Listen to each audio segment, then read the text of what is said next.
Dubai का आसमान उस दिन खास साफ था। एयरपोर्ट पर जैसे ही गौतम और उनकी टीम उतरी, उनका स्वागत एक खास अधिकारी ने किया। दुबई के सबसे बड़ी लैब का सीएमओ यूसुफ शेख, लगभग 55 वर्ष की उम्र, चेहरे पर उम्र का अनुभव और कड़क अधिकार की झलक। टीम के सभी सदस्य डॉक्टर अय्यर, भाग्यश्री, सार्थक ने फॉर्मल तौर पर उसका अभिवादन किया। यूसुफ ने आंखों में आदर लिए कहा, दुबई में आपकी पूरी टीम का स्वागत है। उम्मीद है आपका यहां का समय सुरक्षित और सुखद रहेगा। गंभीर आवाज में डॉक्टर अय्यर बोले, हम खुशी से नहीं, चिंता से यहां हैं। काम जरूरी है, सोर्स पर जल्दी पहुंचना चाहते हैं। यूसुफ ने तत्परता दिखाते हुए बोला, आज रात आपको 5 स्टार होटल में आराम देना जरूरी है।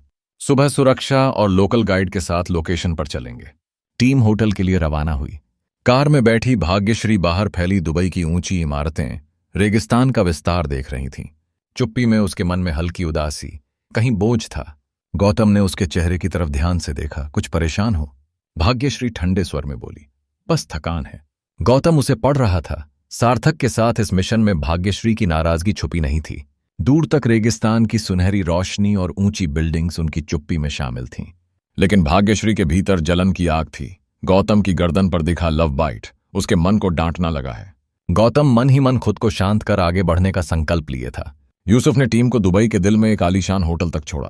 चमकती लिफाफे जैसी खिड़कियां, सुनहरे लॉबी, सारे चेहरे पर सफर की थकान और उत्सुकता दोनों थी।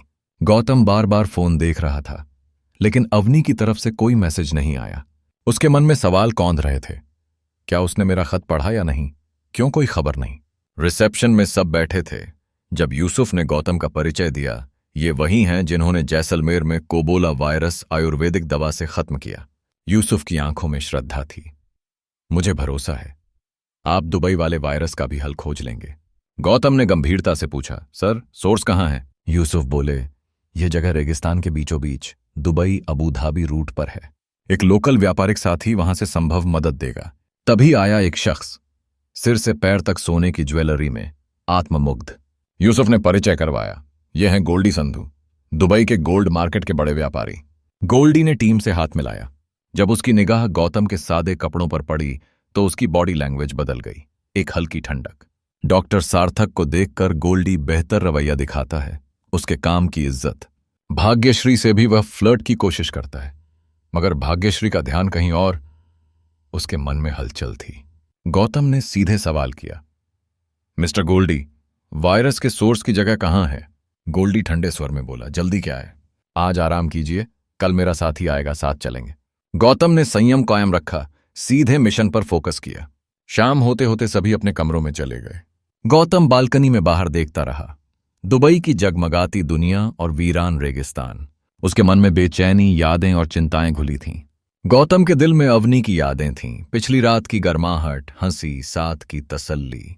फोन बार बार देखा मगर कोई मैसेज नहीं आया। समीपता का इंतजार उसे बेचैन कर रहा था। अपनी उंगलियां कंपाते कॉल करने लगा।